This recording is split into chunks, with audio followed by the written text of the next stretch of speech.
नमस्कार दोस्तों, stock market studies में फिर से एक बार आपको बहुत-बहुत स्वागत है।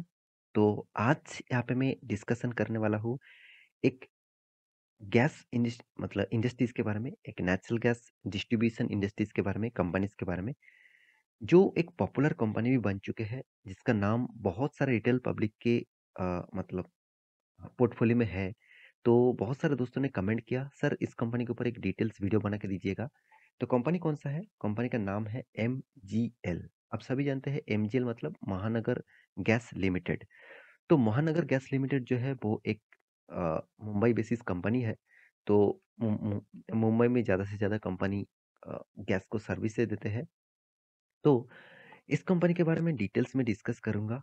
बहुत सारे दोस्तों ने कमेंट तो किया ही है, साथ ही साथ मैं भी चाहता था इसके ऊपर एक वीडियो बना के दूँ, क्योंकि कंपनी का जो चार्ट पैटर्न है, वो देखा जाए तो एक एक लो लेवल में, एक वीक लेवल में बहुत बट यहाँ पे रेजिस्टेंस और सपोर्ट ले रहा है। तो बहुत सपोर्ट यहाँ पे ले रहा है, तो क्या इस सपोर्ट को तोड़ पाएँगे? या और भी गिर जाएगा? तो उस डिटेल्स भी आपको मैं यहाँ पे बताने वाला हूँ। तो वीडियो को पूरा ध्यान से देखिएगा और अभी तक आपने इस चैनल को सब्सक्राइब नहीं किया तो ज़रूर सब्सक्राइब कर लीजिए, क्योंकि आपको daily basis stock market information update news इसी चैनल के माध्यम से मिलता रहेंगे। साथ ही साथ आप टेलीग्राम को भी जॉइन कर सकते हैं, डेली बेसिस अपडेट पाने के लिए। तो चलो देख लेते हैं कंपनी के डिटेल्स के बारे में। सबसे पहले मैं कंपनीज़ के कुछ की पॉइंट्स आपको बताऊँगा। तो की पॉइंट्स मतलब कंपनी का परफॉर्मेंस। आप देखेंगे तो महानगर गैस लिमिटेड जो है वो engaged in the business of city gas distribution. तो कंपनी देखा जाए तो मुंबई बेसिस बिज़नेस के ऊपर ज़्यादा से ज़्यादा इन्वॉल्व है। कंपनी महाराष्ट्र बेसिस डिस्ट्रीब्यूट करते हैं गैस को। और कंपनी का सेगमेंट कौन सा है आप देख सकते हैं, पीएनजी मतलब पेट्रोलियम नेचुरल गैस। तो सॉरी, पाइप नेचुरल गैस। तो पाइप के माध्यम से नेचुरल गैस डिस्ट्रीब्यूशन के काम ज़्यादा से ज़्यादा कंपनी करते हैं। और कंपनी टोटल नेटवर्क कितने बना चुके हैं आप देख सकते हैं, 5900 प्लस किलोमीटर। मतलब कंपनी बहुत बड़ा नेटवर्क को फैला चुके हैं। और साथ ही साथ company 12.5 lakh domestic customer capacity कर चुके हैं। और 16 lakh customer in the domestic segment में it also service 4200 commercial industrial customer. तो कंपनी का पीएनजी का जो कस्टमर है वो बहुत स्ट्रांग है। उसके बाद सीएनजी, जो सीएनजी मतलब जिस गैस के माध्यम से गाड़ी चलाया जाता है, तो उसके ऊपर देखा जाए तो कंपनी का जो नेटवर्क है 270 सीएनजी स्टेशन बना चुके हैं। स्टेशन मतलब जो पेट्रोल पंप आप देखते हैं, तो उसी तरीके से यहाँ पे सीएनजी का डिस्ट्रीब्यूशन पंप भी बना चुके हैं 270 प्लस।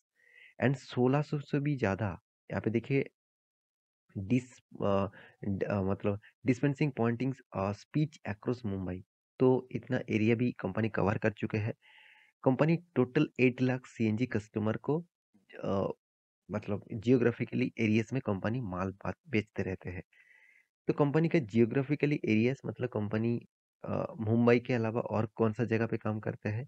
आप देखा जाए तो कंपनी ज़्यादा से ज़्यादा मुंबई में ही काम करते हैं। मुंबई के अलावा कंपनी दूसरी जगह पे काम नहीं, अभी भी उतना ज़्यादा फोर्सफुली काम नहीं कर रहा है। कंपनी का डिटेल्स और भी दिखा दूँ, कंपनी का जो टारगेट है 800 करोड़ पर मंथ यहाँ पे कैपेक्स है कंपनी का प्लान का। तो एक बहुत बड़ा कंपनी टारगेट रखे है। तो क्या उस टारगेट को फुलफिल करेगा वो अलग बात है। कंपनी का सोर्सेस कहाँ से है आप देख सकते हैं। कंपनी के जो पीएनजी बोलिए, सीएनजी बोलिए, वो गैस कहाँ से मिलता है आप देख सकते हैं। बीपीसीएल उसका मतलब उससे मान लेते हैं, आईओसीएल, एचपीसीएल, गेल, एचएसपीसीएल, साथ ही साथ यहाँ पे देखिए हजीरेज एलएनजी। तो इस तरीके से कंपनी माल यहाँ पे लेते हैं, उसके बाद वो डिस्ट्रीब्यूट करते हैं। तो कंपनी का टोटल स्टेक कितना है, कंपनी का बिजनेस स्टेक कितना खरीद के रखा, 32.5% के आसपास। तो इस कंपनी का जो प्रोमोटर कौन है आप देख सकते हैं, the company is promoted by the GAIL India. तो गेल आप सभी जानते हैं इंडिया के सबसे लार्जेस्ट गैस डिस्ट्रीब्यूशन कंपनी है। साथ ही साथ इन यहाँ पे देखिए India leading who has the deep understanding and यहाँ पे देखिए interest in the domestic gas distribution business. It's यहाँ पे देख सकते हैं परसेंटेजली देखा जाए तो 32% स्टेक इन दिस कंपनी। तो सोचिए गेल के पास ही 32% स्टेक इस कंपनी का है। तो एक स्ट्रेंथ में जरूर कहूंगा पॉजिटिव स्ट्रेंथ कंपनी को गवर्नमेंट के हिसाब से मिलता रहता है, तो इसीलिए कंपनी इतना खास परफॉर्मेंस जरूर दिखाता है। तो कंपनी बहुत छोटा है, पहली बात 8,600 करोड़ के आसपास। तो इस डेटा को मैं आपको दिखा चुका हूँ। अभी कंपनी का जो मेन इंपॉर्टेंस पॉइंट है, जो है फाइनेंशियल डिटेल्स, जो कंपनी ने पिछले दिनों में पब्लिश किया। इसका मतलब है कंपनी का क्वार्टरली रिजल्ट। तो कंपनी क्वार्टरली किस तरीके से रिजल्ट किया, तो आप एक बार ध्यान से देखिएगा कंपनी के पिछले सालों के जो क्वार्टर्स था सितंबर मंथ का, उस टाइम देखा जाए तो कंपनी 204 करोड़ का कंपनी का टोटल इनकम हुआ था। चलो अच्छी बात है। मगर कंपनी इस बार करीबन 165 करोड़ के आसपास कंपनी ने 64-65 करोड़ के आसपास कंपनी ने इनकम किया। इसका मतलब इनकम का जो ग्रोथ है वो पिछले बार बहुत ज़्यादा था। इसका मतलब है ईयर ऑफ आई मतलब ईयर ऑफ ईयर कंपनी का जो एस्टिमेशन था उसको बीट नहीं कर पाया और यहाँ पे गिरावट का माहौल देखने को मिला। अभी कंपनी का पिछले क्वार्टर में भी कंपनी शानदार प्रॉफिट किए थे।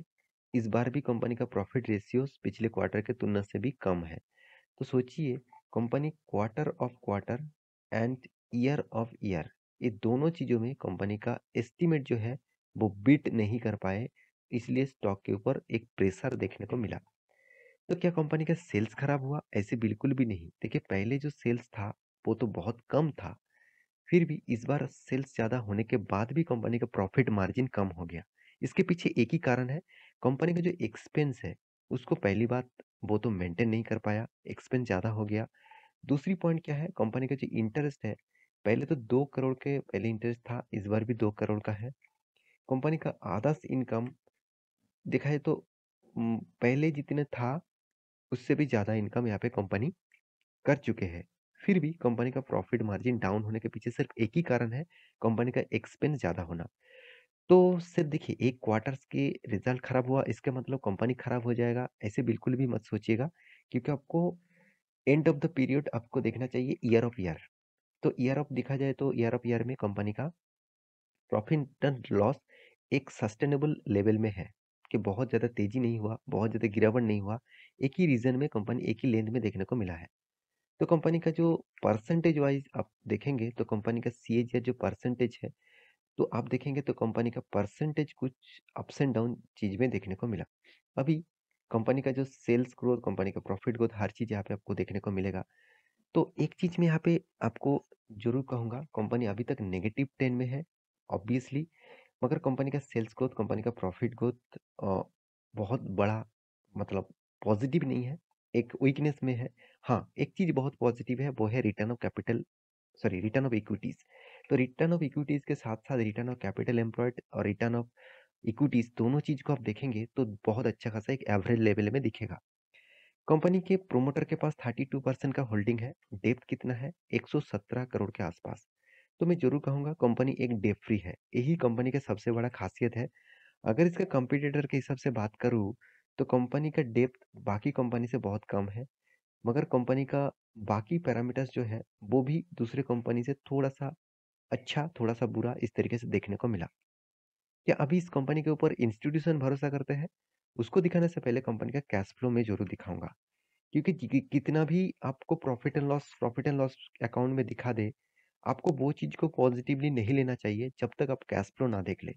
क्योंकि कैश फ्लो एक ऐसा पॉइंट्स है, कितना भी आप माल बेच ले, अगर आपका हाथ में पैसा टाइम टू टाइम नहीं आ रहा है तो आपको माल बेचने से कुछ फायदा नहीं होगा, उल्टा आपका कंपनी का लॉसेस ही होगा।